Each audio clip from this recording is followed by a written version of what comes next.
We are back at it. My responsibility is to make this place great again. Champions of the Big 12. This is not the 1980s OSU. Remember, always have faith in God, but have faith in yourself and certainly have faith in the Cowboys. Let her rip.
I just realized our mics had not been on that entire time. Welcome into the show. We are back at it. So a little bit behind the scenes here for the gang. Thanks for everyone who's joining live on YouTube. Apologies to our audio listeners that will be listening to this after the fact. But there's been an echo on the intro, and there's been some loyal commenters really wanting me to get rid of that echo. Well, for some reason, our mics will reverberate on the intro, so I muted our mics and forgot to unmute the mics. But we are back at it officially. Colby basically just said he was not trying to spoil Mother's Day plans before they happen because his wife's in the next room. I'm trying not to as well. But Colby, we did a makeshift dinner with my parents and Sydney, my wife, and our two stepdaughters last night. After our I-9 volleyball game, have I mentioned on the show I've been coaching I-9 volleyball for 12-year-olds? You said something about it last week, but we didn't get into it near as much as I'd like to get into it. Coaching youth sports, I'm not there yet. My daughter's 4, but I have to imagine that it's in my future, and it seems like it would be equal parts amazing, fun, and frustrating. It's very, very, very.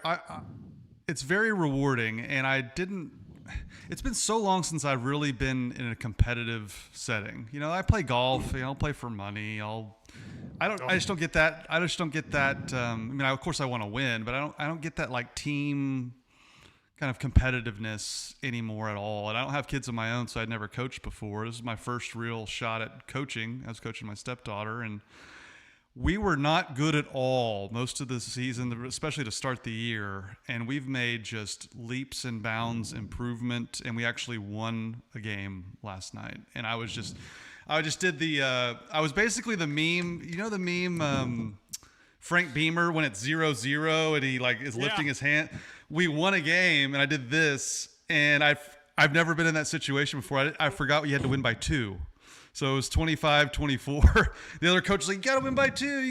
I was like, okay, fine. Sorry. I've never been in this scenario before. I was a little early celebration, but we did take it home. So I'm on a bit of a competitive high this weekend. That's awesome. You're the Mark Dagnall of the show. I mean, you turned it around, it sounds like. If they were bad and now they're winning games, that's coaching, Carson. That's coaching. Yeah, I mean, hey, I'm done a decent job with them, and they've been really great girls, so it's been a lot of fun. But I think we're gonna hand Nora off to the real volleyball coaches here this summer. So it's been fun while it's lasted. But we've got a lot to get to, man. Kenny Gajewski going full Mike Gundy, ripping the Big 12. He didn't say it makes me want to puke, but he basically got there at some points. And then baseball is just white hot. Softball season comes to an end, but some controversy there. A bit of football news as well as golf too. But as you know, this show is sponsored by Chris's University Spirit, your one-stop shop over there on Campus Corner up in Stillwater. We appreciate Chris's sponsoring the podcast as always. They do such a fantastic job there. Been in Stillwater for a very long time and been a sponsor of this show for more than 10 years now. I think they were with us from the very beginning. So we appreciate Chris's being a longtime supporter. And if you're in Stillwater, be sure to support them. Support your local businesses. And Chris has been around a long time, and we appreciate them being part of the show as long as they have been as well. So Colby, let's get right to, I think, what is the main event here. Kenny Gajewski, I mean, he didn't just come out and just start, lambasting the Big 12, but for people who aren't aware, Ruby Malin was voted the pitcher of the year in the Big 12. Oklahoma State was made aware of that she won the honors of pitcher of the year. And then after the fact, the Big 12 named co-pitchers of the year, along with Canada over there from Texas Tech, the high-priced NIL transfer from Stanford, who OSU did recruit. Kenny Gajewski in his comments reminded everyone that OSU came second in that race for her honors, meaning that he didn't have any bias towards her. He wanted her on his team. But first, Colby, let me play the soundbite from Kenny. I chopped it up a little bit because it's about 3 minutes long, so I chopped up some sections. But here's Kenny Gajewski and what he had to say when asked about, because he sent out a tweet, Colby, saying, hey, let's make these votes public. Where did this come from? I think if we made the votes public, it might be a different story. So here's Kenny after the game when asked about it. Whatever the coach's vote should be what it is, period. We received an email on Wednesday or Tuesday, I think it was. It listed all the winners. Ruby was the outright pitcher. And then I got an email at 10 o'clock at night from my SID Surge that there's now a co-pitcher. That's not right. I don't appreciate it. It's not the way we should be doing our business here. When I asked the question why, I got an answer on looked at it holistically. You're going to have to explain to everybody out there what that means. It's not right. Holistically wasn't on my voting sheet. It asked who the best pitcher was. I voted for Nyjah because I can't vote for her. Okay? And that's why I said, make this public. I have a lot of coaches in this league. I didn't have to call them. They called me. They're not happy. I'm not happy. And it's not right. And it's nothing against Nyjah or Texas Tech. It's what the coaches voted for. So make them public. I think we're probably not wanting to do that, to be very honest. I don't have any sour grapes about I have sour grapes that my kid was told that she was outright, and then we changed that. For whatever reason, you guys can write about that, okay? But it's not right. It's not fair to her. It wouldn't be fair if it was Nyjah and then they changed that. It's not right, okay? A vote is a vote. Why did my staff spend an hour and a half voting if our vote doesn't matter? And that's what I'm being told. Your vote doesn't matter. If they had put out from the start, wouldn't hear a word. So until we get this right, I'm severely disappointed in that whole situation and whoever's in charge of doing that. There you go, Colby. Kenny Gajewski letting it be known that was not right. That was not a good situation. And I think he could have gone even further and just ripped him even harder than he even did. I thought he was being very diplomatic in the way he phrased things. He was very complimentary to Canada, the other pitcher, as well. Colby, I'll get your thoughts first, and then I'll have more to say about it. But just what are we doing? What are we doing, Big 12? What was your thoughts on Kenny's comments and really the situation at large? Yeah, I thought the way he handled it was perfect because he didn't come off as some raging lunatic who was just mad at, a perceived snub of his players getting sole honors or anything like that. He came at it from a perspective of like, we voted, right? We voted. And you told us what the results of the vote were. And clearly somebody in that room at the conference office, look, I don't know if they got a phone call from somebody in Lubbock who spent a lot of money to get Kennedy from Palo Alto to Lubbock, Texas. I don't know what happened. But for the vote to happen, have Oklahoma State be told that Ruby Malin is the pitcher of the year, and then find out later in the day, well, we're going to split it. We're going to split it. Carson, it reeks of a phone call to me. Kenny Gajewski handled this incredibly well. Problem, if in fact Ruby Malin was voted the sole Big 12 Pitcher of the Year, and then the league office decided to turn around and make that a co-honor. Respectfully, it's not a co-honor if one girl wins the vote and one doesn't. And it seems like that's what happened here. Good for Gajewski for going to bat for Ruby Malin. She deserved that honor. She's been unbelievable. She's been great in the biggest games of the season here down the stretch. They went out early in the Big 12 tournament, but they had massive wins over the last few weeks, most notably against Oklahoma. They also beat Texas in that stretch, had a good little run in the Big 12 there where they were just dominating people, 9-0, 9-1, 7-0, just one after another. So, yeah, I've got a big problem if somebody in the league office decided the award as opposed to the coach. The coach's vote deciding the award. And I'd really love to know what happened behind the scenes in a matter of hours to go from Ruby Malin being the Big 12 Pitcher of the Year to Ruby Malin and Najari Kennedy being the co-Big 12 Pitchers of the Year. By the way, you can't vote for your own players. And Kenny G said that. He said he voted for the girl from Texas Tech. Let's make it public. Let's make it public and see who voted for who. This is not a good look for the Big 12. And for me, I have covered the Big 12 for a very, very long time. My TV career started in 2008. And Colby, I have just a laundry list of things that the Big 12 has just botched and made themselves look ridiculous ever since I started in the media. And let me just go through a couple of them that come to mind. This really reminds me the most of... Do you remember, does everyone watching on YouTube, does everyone listening on the podcast, does everyone remember One True Champion? They put together this entire marketing campaign. They put billboards up in all the stadiums. They put it everywhere. And they play that season out, and they end up handing out 2 Big 12 trophies as co-Big 12 champions. I believe that was the Baylor-TCU year.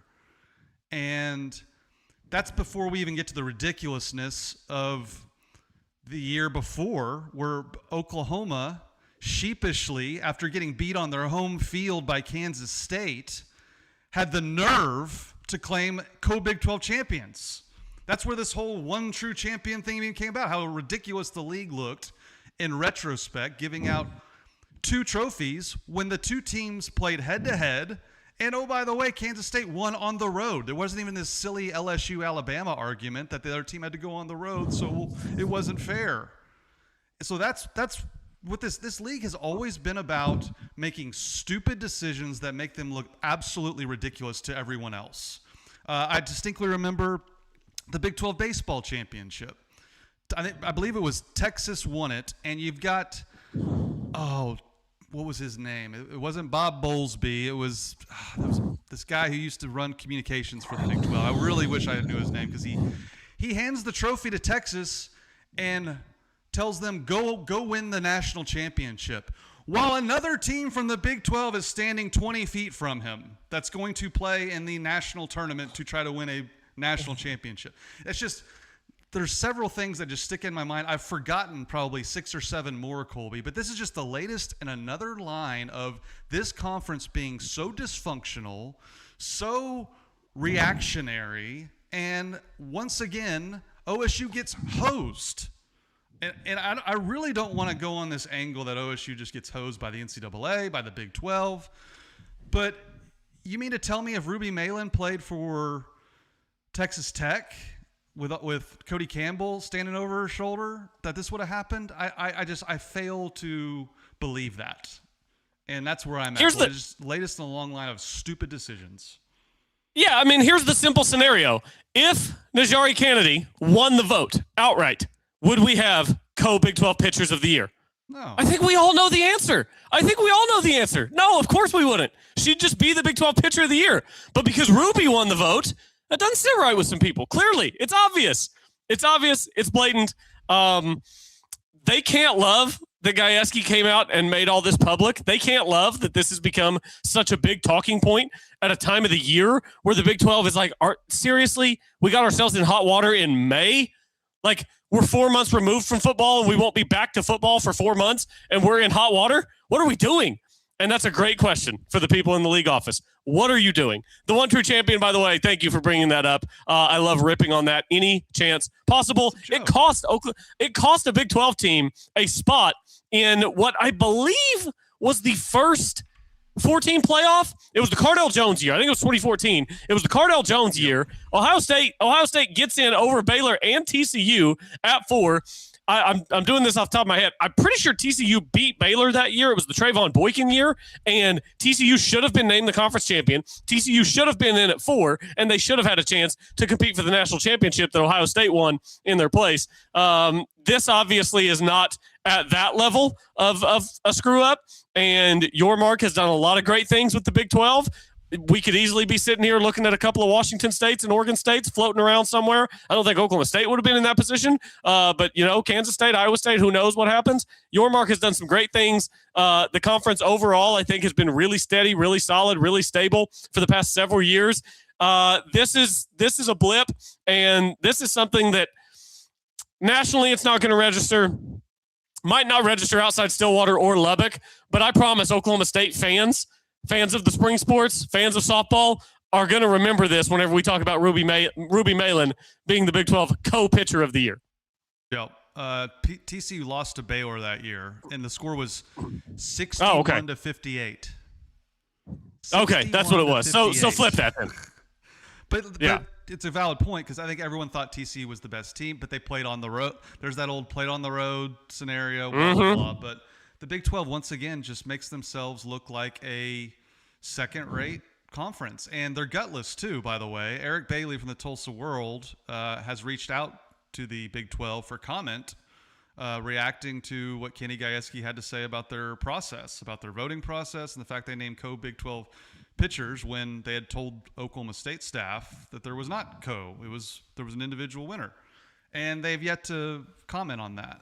And look, I think Brett Yormark's doing a lot of really good things to get the Big 12 noticed, to generate interest. There's some private equity stuff going around, which we'll talk about. But clearly, the final decision-making process still needs a lot of work from this conference because it makes you look Bush League. It makes you look like you can be swayed by politics. If this was not a Texas Tech player, would this have happened with Cody Campbell's money, with all the money NILs they got down there in Lubbock? I fail to believe that. And this is why everyone's left this conference, because they let OU and Texas decide everything, which that is not how conferences should work. Texas and OU too. Everyone loves to blame Texas for running everybody off. But OU supported Texas in virtually every decision they made other than the Longhorn Network. OU was right there saying, nope, us and Texas getting a bigger slice of the pie than the rest of you. And that's why everyone left.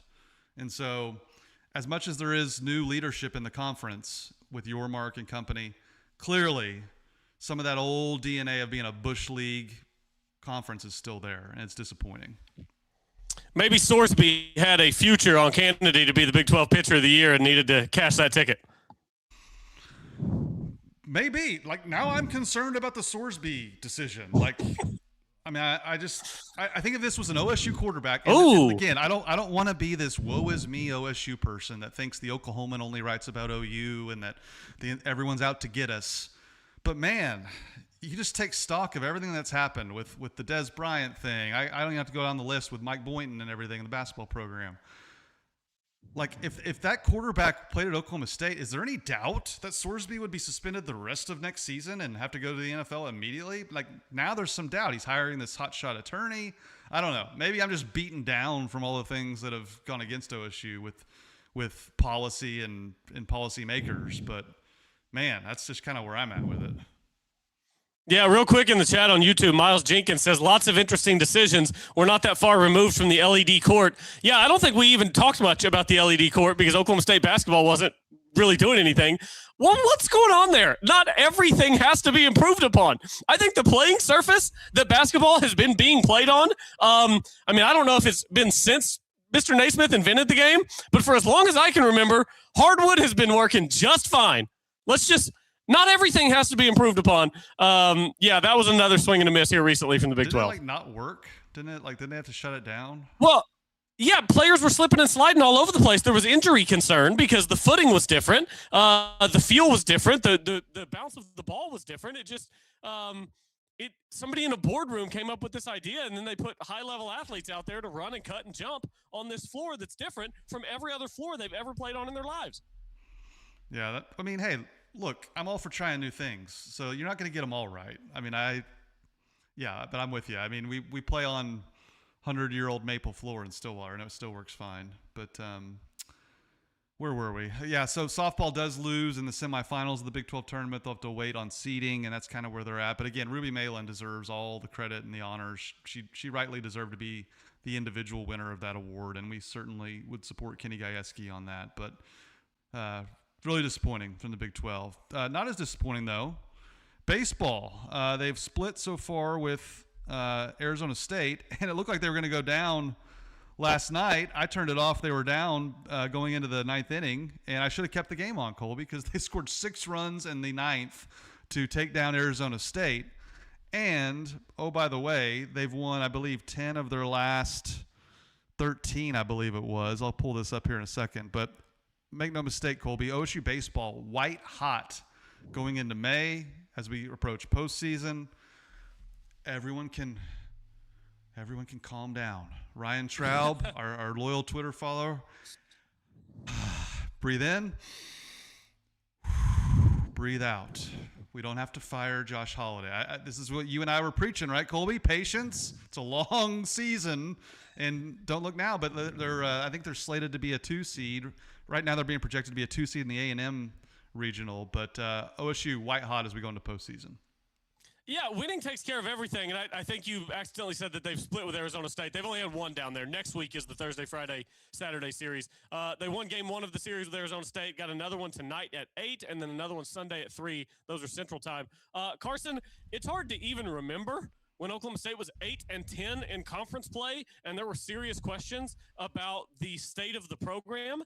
I mean, that feels like a long time ago after you go sweep Texas Tech in Lubbock, and then you come home and sweep a TCU team that had won 7 in a row when they came into Stillwater, and then you go into Arizona State last night. Arizona State playing good baseball. You're down 6-3 going into the ninth. What do you do when you're down 6-3 going into the ninth, Carson? Well, you just hang 6 on them in the top and then shut them down in the bottom, and you get game 1. I mean, this just makes it where you need a split now, and you've come away from that series with another series win to potentially have yourselves at 16-11 in conference play with 1 series to go in the season, guaranteeing that you'll finish above 500 in conference play after you were basically underwater for the first 18 games of conference play. I mean, after that series loss to Kansas, you were 8-10 in conference, and it looked like, gosh, are they ever going to be able to dig themselves out of this hole? They've got tough series coming up.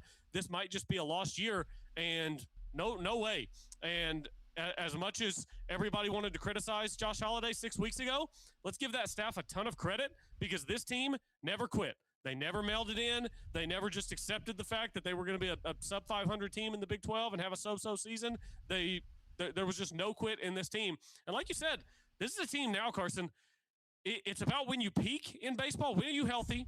When do you peak? Do you get key strikeouts and key moments? Can you hit with runners in scoring position? Situational baseball. Carson, I don't know. You got Colin Ritchie hitting bombs. You've got the guys coming out of the bullpen doing just enough. Could this team go on a run? They've had a ton of success at the Big 12 tournament, less so in the regionals and super regionals. But I think this is a team that Oklahoma State fans are really starting to fall in love with because of the way they battled through a tough start to the season. And now they've come on and look like one of the better teams in the conference. So hopefully they can get one of these next 2, take a couple from Arizona next weekend, and go into the Big 12 tournament with some momentum because this team, they look dangerous right now. They do look dangerous. They've won, like I said, 10 of the last 13 games. They're now 32-17 on the year, 15-10 in league play. Really tremendous turnaround for Josh Holiday and company, especially considering all the injuries we've mentioned. The big question, I think, for them in postseason play is can their pitching hold up? Anytime you get in those regionals, you got to have your number one get that first win before having to go through the losers bracket. So that's key for me is can they get enough pitching to get to maybe super, and then who knows after that. So they play Arizona State tonight on Saturday at 8 o'clock. It'll be on ESPN2, so a national broadcast there for Cowboy baseball. And I think we can all take a deep breath. Everything is not – the sky is not falling like we once thought. So credit to Josh Holiday and company. This was interesting. Sorry, go ahead.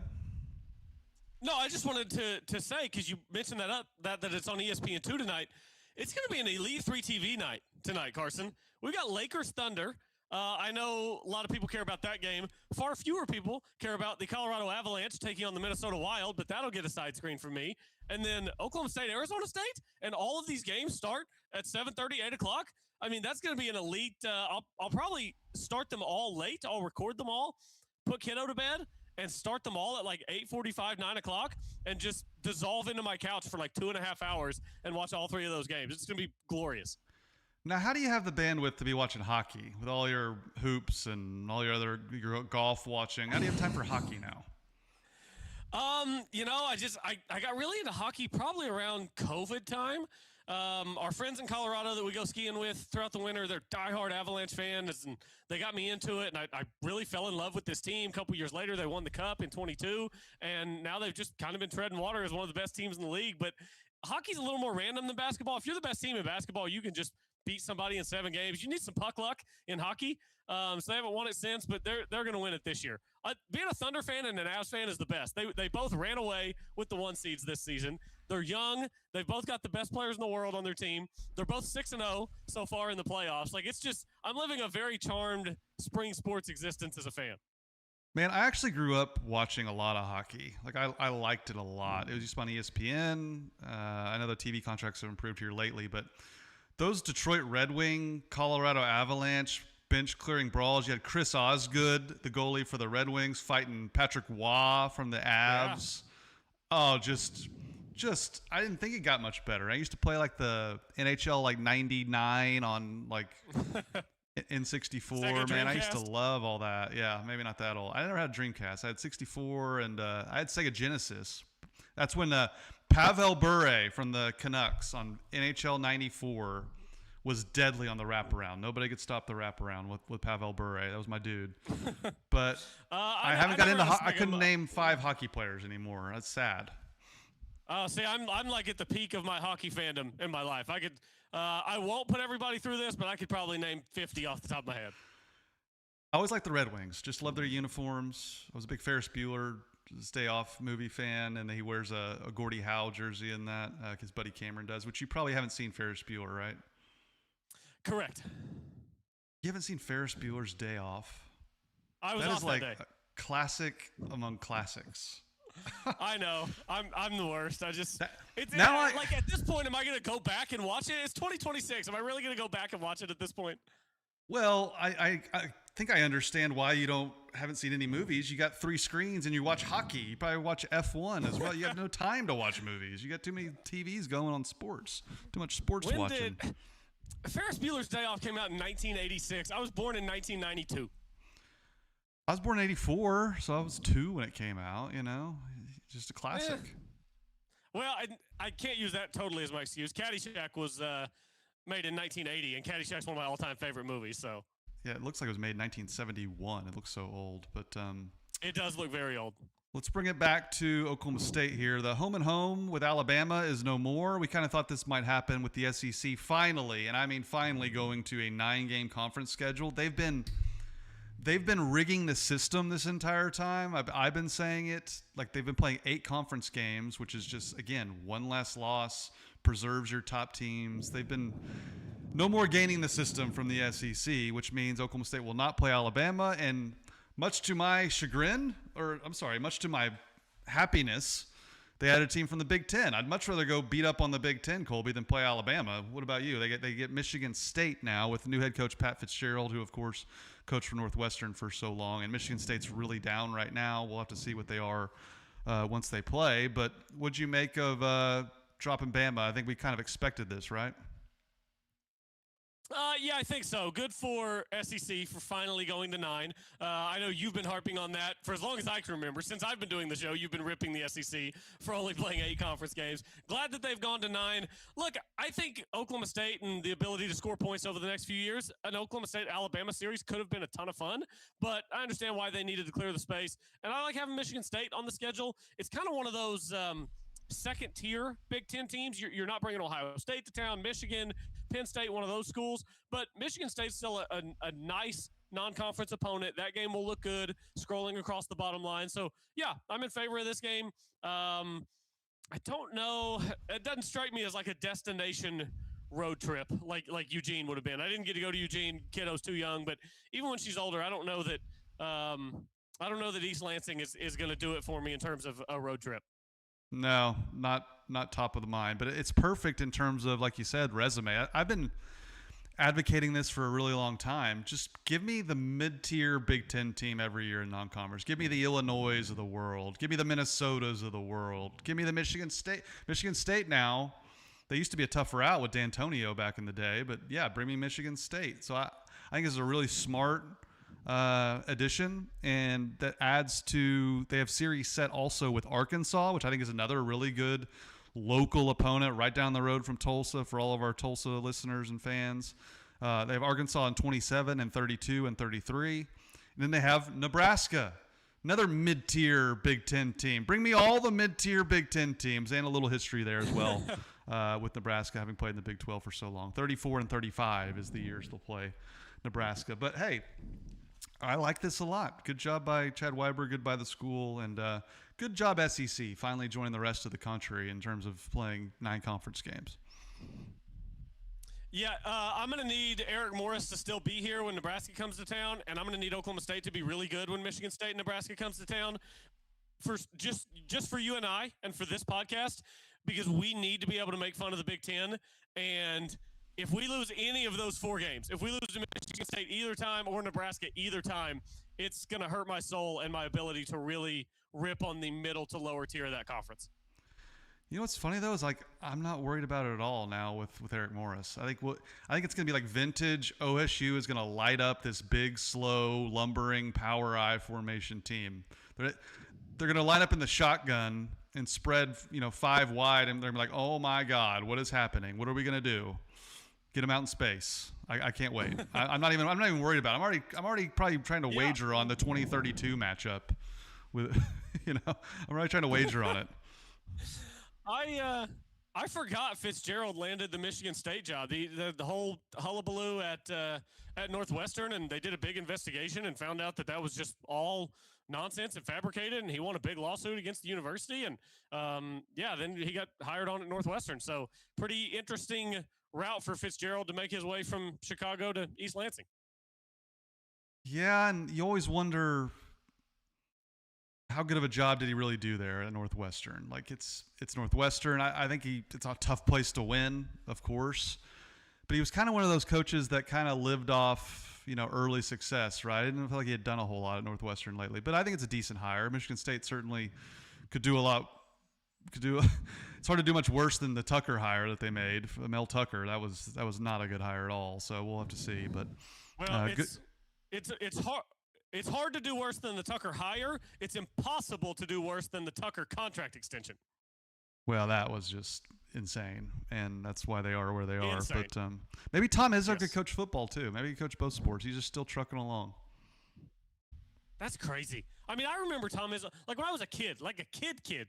I remember Tom Izzo being talked about as like the Final Four guru. Like, oh, just take Michigan State to get to the Final Four. And now I have a kid, and he's still out here just doing it with Michigan State. Yeah, appreciate everyone that's watching on YouTube. Be sure to fire some questions here in the comments section, and we'll get to it here shortly. A couple things to wrap up here, though, Colby.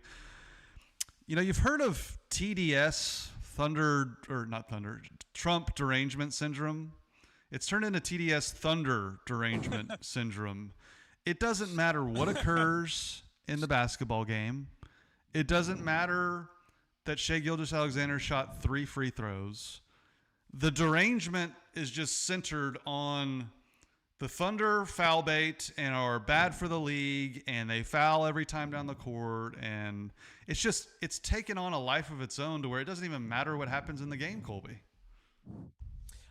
Look, the Lakers could shoot 60 free throws tonight, and the Thunder could shoot 10. The Thunder are still going to win that game by 18.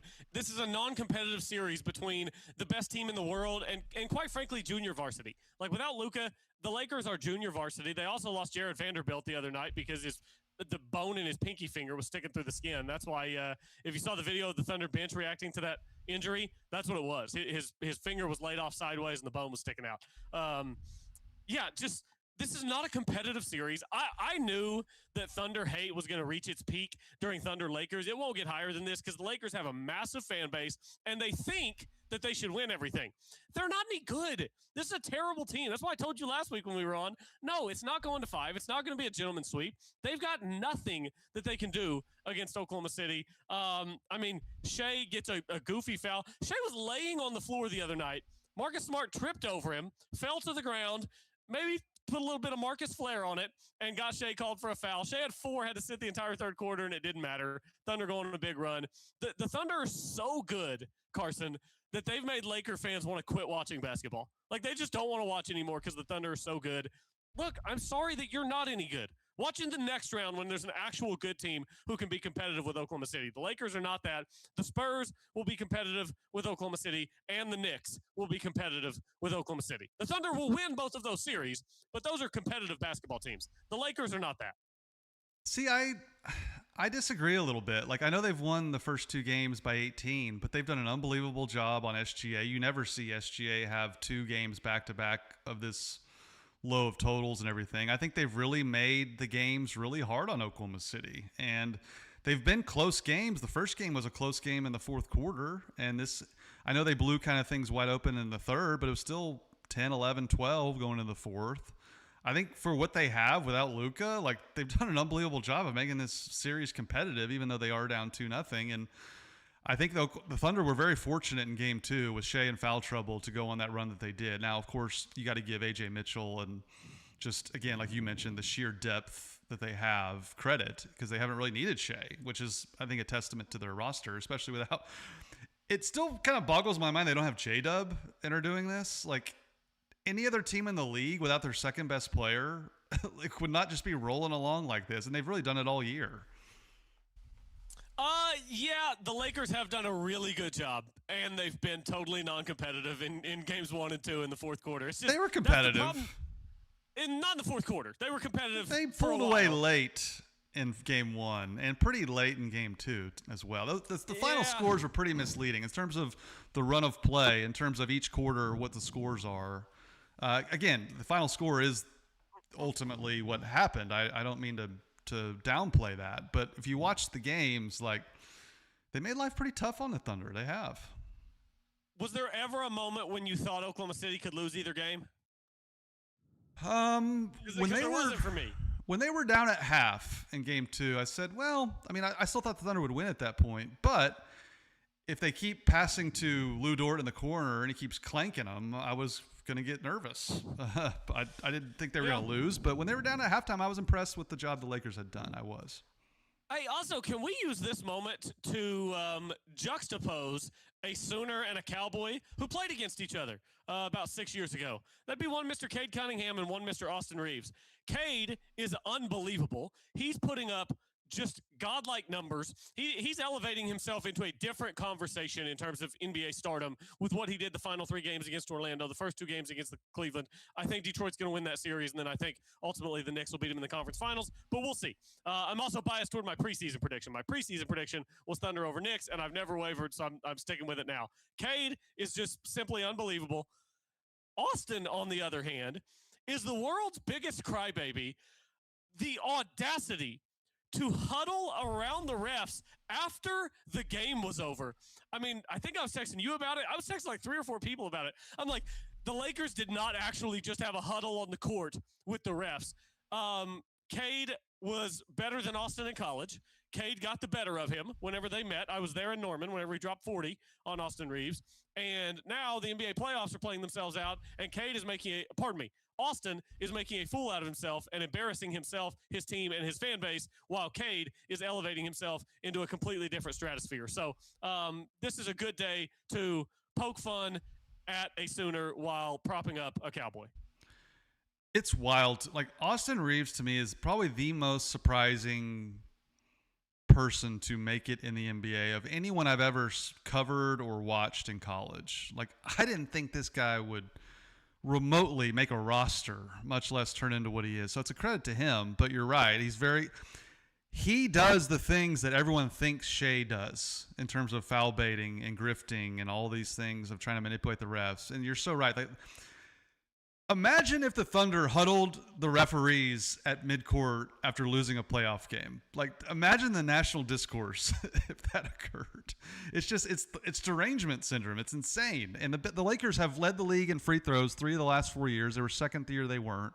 No one foul baits more than them. It's just like, I feel like I'm taking crazy pills when I get on Twitter, and it's just this nonstop cavalcade. You even got like respectable people like Jay Williams on ESPN calling the Thunder unwatchable. What exactly is unwatchable about the Thunder other than they play generationally great defense, team defense? It's not just Wembanyama standing in there swatting things around himself or Ibaka or whoever.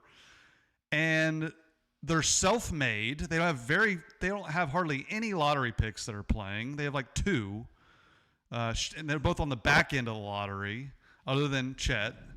Chet's the only top 5 pick they have. You got Queso at 10, and then you got Shea at 12 was when they were drafted. But just totally organic, not Kevin deciding to go join a 60-win team. It's proof, Colby, if you're the best team in the world, it's going to bring out the haters. And I love it. I mean, for little Oklahoma City to be the hated team, and can you imagine if the Thunder get the number 1 pick tomorrow too? That would be just cherry on top. That's tomorrow. Yeah, I forgot that was tomorrow. That's beautiful. There's no way the NBA is going to let them get the first pick, right? I mean, they let Dallas get the first pick. You can't tell me it's not rigged. I truly don't believe it's rigged, only because they put sports writers and media people in the room and watch them do it. I don't know how they would rig it. I don't know how it would happen, despite how crazy the results seem some of the time. So, yeah, we'll see how that goes. But, yeah, there will be a day where we'll long for all this hate. The Thunder won't be good forever. They might be good for 5, 10, 20 more years. I don't know how long they're going to be great, but it won't be forever. And when that day comes, we're going to look back on this era fondly. We're going to be like, do you remember whenever the internet hated us because nobody could beat us, so they just looked for every possible reason to blame anybody? It's just... yeah, it's great. It's the best. Where was this comment I wanted to read? Oh, Miles Jenkins again. The national media, but downgrading the Thunder, classic, makes me want to puke, Carson. By the way, if Bill Simmons had an editor, then he would know that J-Dub didn't play in that game the other night. Did you see that clip? We're supposed to respect this moron's basketball opinion. With all due respect to Bill Simmons, which is about this much, he is a caricature of what he used to be. He has turned into a caricature of himself. To sit up there after the Thunder game and be like, well, this is why I couldn't get myself to vote Shai Gilgeous-Alexander for MVP. Look, he goes out in the third quarter. J-Dub only plays 14 minutes, and they still run away with it. J-Dub's been out for weeks, you moron. God. He told on himself, right? Like he even like clapped back at this dude on Twitter trying to say he had a brain fart. Do brain farts like make you blind to where they showed That's not how that works. They showed J-Dub in street clothes 100 times in the last game. He's been out for 4 straight playoff games or 3 straight playoff games. Like he's been out this entire series. Like just admit you don't watch the games, dude. And that's a little scary too. If I'm the NBA, I'm like, we got people voting on awards that affect their salaries and their bonuses that don't even watch. That's just embarrassing. He showed, and here's the thing about Bill Simmons. Like he was a Seattle apologist. He was a Seattle sympathizer is the better way to put it when the franchise was moved from Seattle to Oklahoma City. And again, I covered the Thunder back when the story I was told was Bill went to the Thunder practice facility to write about them, to just, glad hand with Sam Presti and meet everyone. And if you've ever covered a Thunder practice, they stick you in this like waiting room for seemingly forever. It was one of the most frustrating things I've ever been a part of. You don't know when they're going to let you in, when to talk to everybody, and you're like herded cattle. Well, Bill didn't get this red carpet ESPN treatment. He got stuck in there with the media, the local media, and had to sit there and look at his watch like the rest of us. I wasn't there for this, but that's what I was told at the time. And I think he even spoke about it on his podcast at the time. I remember listening to it. And ever since then, his Seattle hate has combined with his personal axe to grind against Sam Presti and the Thunder. He's taken little pot shots every chance he's gotten. He's given them no credit all the way up to them winning the freaking world championship. Now he's trying to trade A.J. Mitchell. Did you see his trade proposal? Could the Thunder trade A.J. Mitchell, who is like the best contract in the league, who is probably the best 6th man in the league, who's probably borderline going to be an all-star point guard in his career? for a lottery pick that will make more money than AJ Mitchell, that might not be half as good. Like, Bill is just, you're right, caricature of his former self is the best way to put it. Yeah, he's tried to trade J-Dub at various points throughout this season too. You know, Giannis, stuff like that. He's trying to trade people away. He hates the Oklahoma City Thunder. He went on this whole diatribe earlier this year about how they're the villains of the league. They shouldn't even have the team. Send them back to Seattle. He's a clown. He's an absolute clown, and he told on himself with his little J-Dub slip up the other night. So I'm glad he did, because I've been saying he's a clown all along. One of my best friends who I talk basketball with constantly always listens to Bill Simmons. He used to actually like him, and now he listens. But he gets bothered by some of the stuff Bill says. And I'm like, dude, you cannot let this bother you. This dude is a clown who is just doing this for the engagement. He just hates Oklahoma City. So, yeah, I'm glad he told on himself. We can move on. Oklahoma City's awesome. Cade is awesome. I picked the Knicks over the Pistons, but, Carson, there's a non-zero chance that we're watching Cade Cunningham play an NBA Finals game in Oklahoma City. And, whoo, buddy, would that be a lot of fun? That would be a ton of fun. And, man, that would be fantastic. But also, too, like,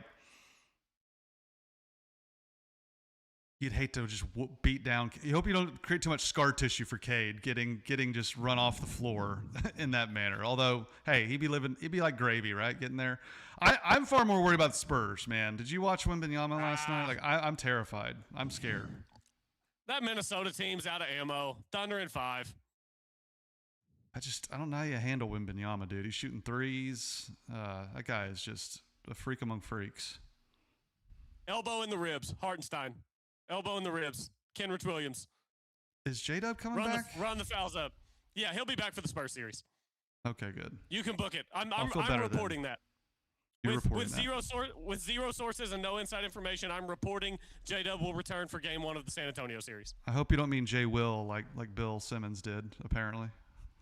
Yeah, maybe he should listen to Barry Trammell, call him Arkansas and Santa Clara. Well, I mean, again, you can just I love that. I love that Barry just has stuck with that ever since they were drafted. When they were first drafted, it was kind of cute. I feel like he should have dropped it by now. J-Dub's one of the 15 best players in the world. At this point, I think we could have dropped it, but I thought it was fun initially. Well, you can't just say Jalen Williams, but yeah, I guess J-Dub and J. Will's what you should say. That's what everybody else does. In this state, yeah. Golf school goodbye. Let's get to that. Oklahoma State, I believe they're a top seed in their regional. Colby, I'm going to pull up our friends at Echo Contracting. Our golf school goodbye is brought to you by Echo Contracting. They're a proud sponsor of the pod, offering electrical contracting services throughout Oklahoma. They pride themselves on high-quality professional jobs, going right the first time. Call or text a quote today at 405-279-8444 or email info@echo-contracting.com. Appreciate Echo Contracting sponsoring the pod as we go through the spring sports, as we gear into really, the postseason in golf. Colby, it's here. Preston Stout, fresh off his 3 straight Big 12 championships. Now Oklahoma State will move on to being the top seed in their regional. I think we fully expect them to make it through that, but we'll have to see how they do in regionals going into what we expect to be the national championships, and we'll see if they have that matchup with Auburn and Jackson Coiven, who everyone's fired up about as well. Yeah, so I was listening to our good buddy Kyle Porter. He was on with Pat Mayo, which is those two of my favorite voices in golf. So listening to them do a crossover episode previewing the PGA Championship was fantastic. And they were talking about Jackson Coiven and how special Jackson Coiven is. And they were talking about whether he's going to be on the President's Cup team this year. It's like that's the level that Jackson Coiven is viewed at. Kyle thinks he'll be on the Ryder Cup team. Yeah. He said he thinks he'll be on the Ryder Cup team, which will be next year in 27 across the pond. Jim Furyk will be the captain. Tiger wasn't able to fulfill his responsibilities to potentially land that gig, so they gave it to Furyk. Maybe it'll be Tiger in 29. We'll see. Stout has a chance to really make a name for himself and really make waves if he can win the national championship, beat Coiven. Best case scenario is you get match play and Stout gets to go heads up against Coiven. You might get beat because that guy's really, really good.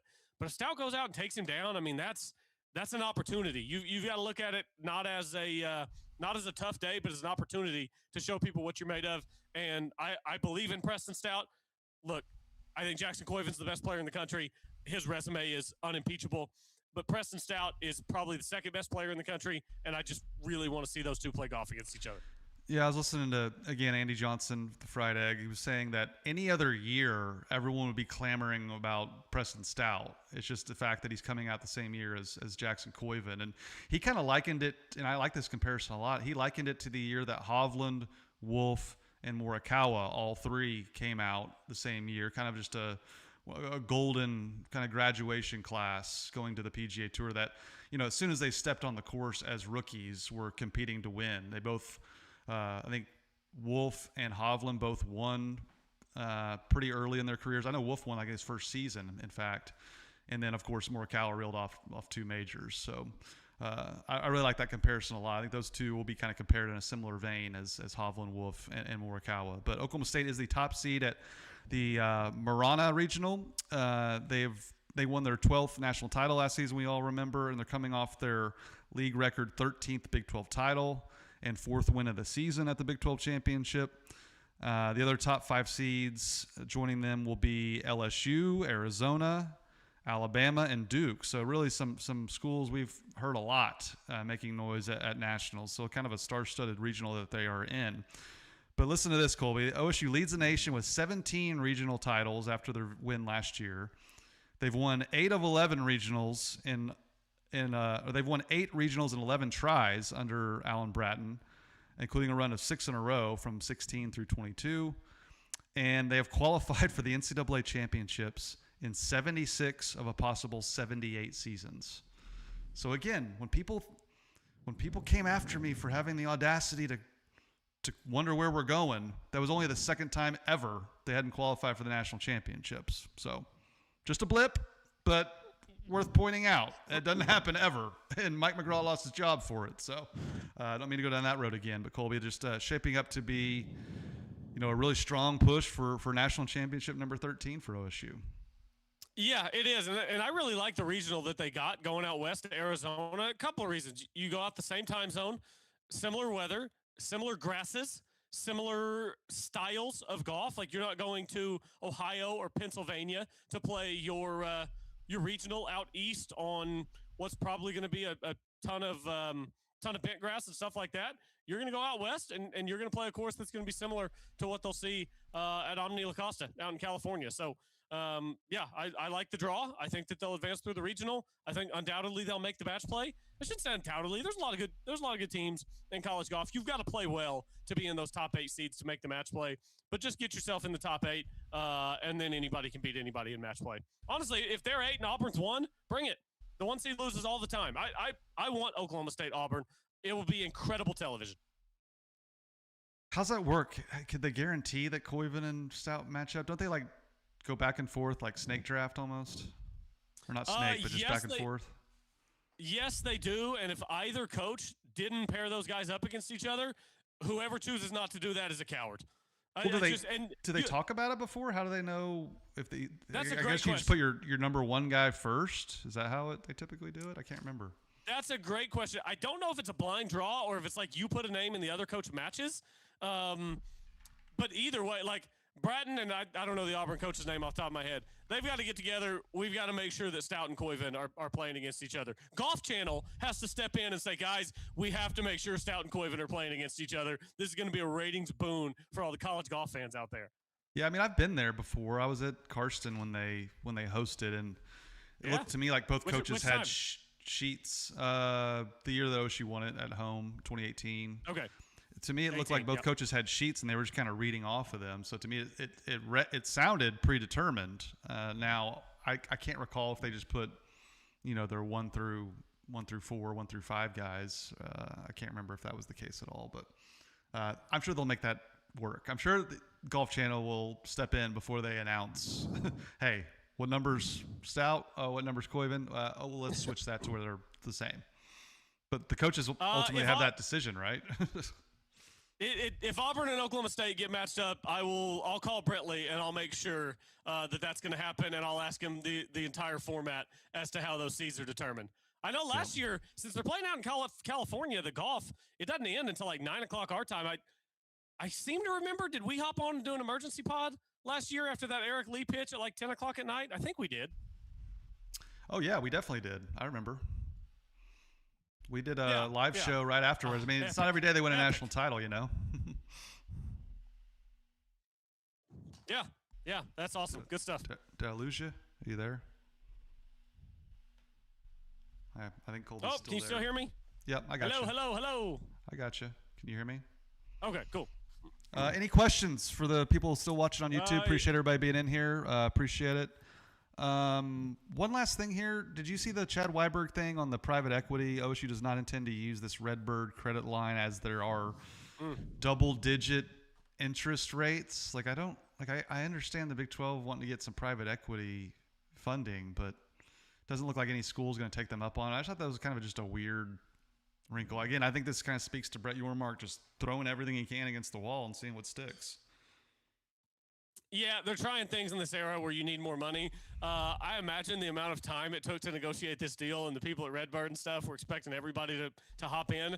It seems to me, the more I read on it, you're just financing your NIL, like having a car payment or a mortgage. Like, you're just financing your NIL and then paying them back double-digit interest rates.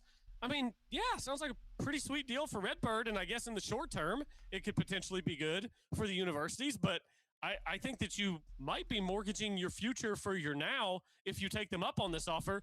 And I don't know. I'd have to read more into, Utah had their own deal that they struck, but I think that there was some equity involved there, whereas with Redbird, there was no equity. It was essentially just a loan. So, yeah, I actually kind of liked it whenever I came out and heard him say that. I know some people are like, get the money, build a stacked roster, prop up all the sports. I get that. Oklahoma State's doing well financially. Oklahoma State was just able to fire Mike Gundy, bring in Eric Morris, lay that whole other staff off, pay this new staff, get all the best players in from North Texas, get other Power 5 guys in on the football side. We've got 4 high-level recruits coming in men's basketball. Oklahoma State women's basketball is the talk of the town in the offseason. They brought in all of the big names. Golf kept their entire national championship team together from a year ago. Like, the money that's being spent, it's getting thrown around everywhere. So I was glad to hear that Oklahoma State is not financing the NIL and going to be paying whatever 12% to Redbird for the next 30 years so that we can get a one more left guard. Yep. So appreciate everyone joining us. One last question here from OSU KU fan 2. You got to pick one, man. You can't pick OSU and Kansas, can you? Y'all confident that baseball has a postseason run? I'm not confident at all. I don't really know what to expect. But like Colby and I mentioned, I think baseball is very much like hockey, where in hockey you have the hot goaltender, you can go far. When the baseball team is clicking, that's who typically wins regionals and really typically wins the national championship. Whoever gets hot while they're in Omaha. It's not always the best team. It's typically not the best team. In fact, it's always who's hottest. So hopefully they can keep it rolling. But I certainly feel a lot better about it than I did, several weeks, if not months ago. Yeah, it also depends to me on how you're defining postseason run. Are we including the Big 12 tournament in that? Because Oklahoma State has had a lot of success in that tournament, and they've proven themselves as one of the better teams in the Big 12 over the last 6 weeks or so. So, yeah, I think that they could go on a run at the Big 12 tournament, which I really miss being in Oklahoma City. But that's neither here nor there. We don't need to relitigate that. As far as anything beyond that, the regional success has been a little fewer and further between. So we're just going to cross our fingers and hope that there's a postseason run in them to a super, but don't know.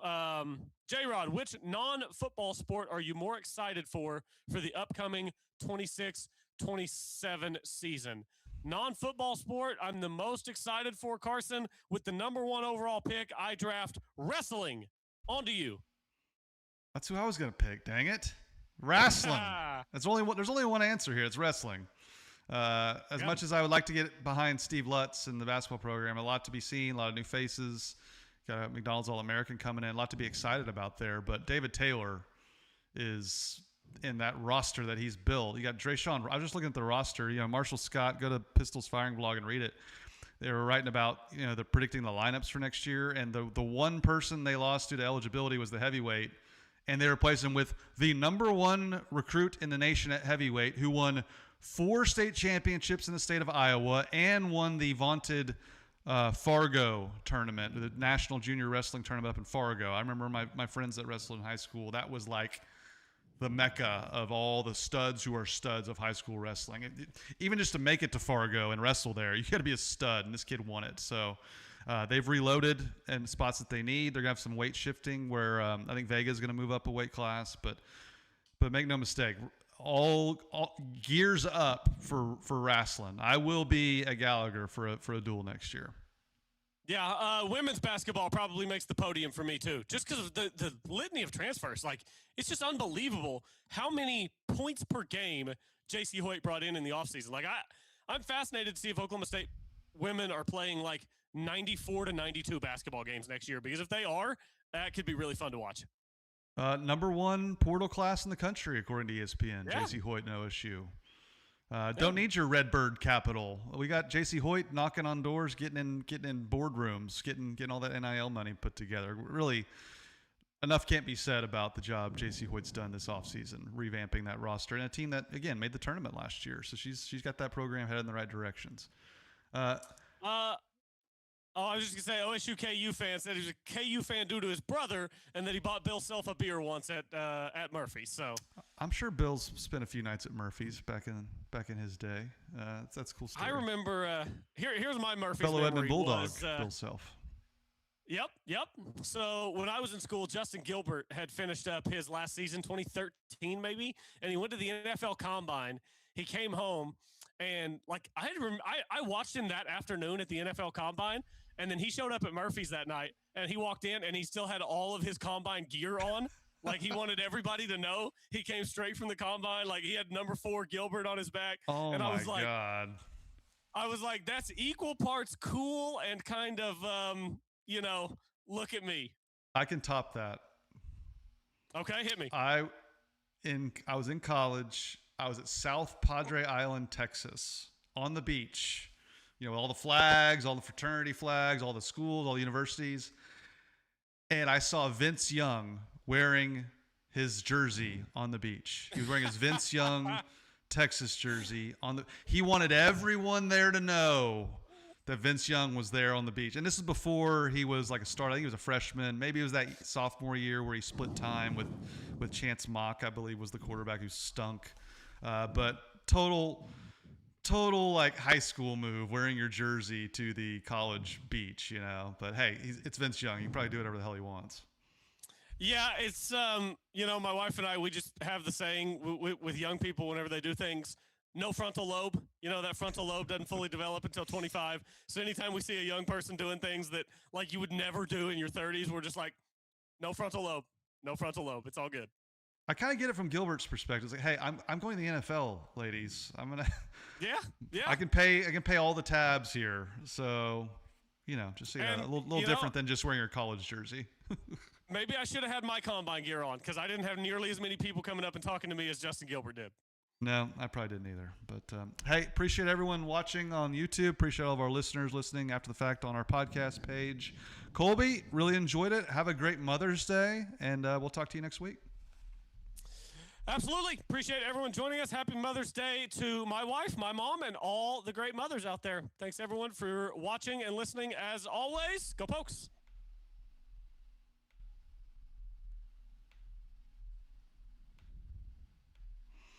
We are clear.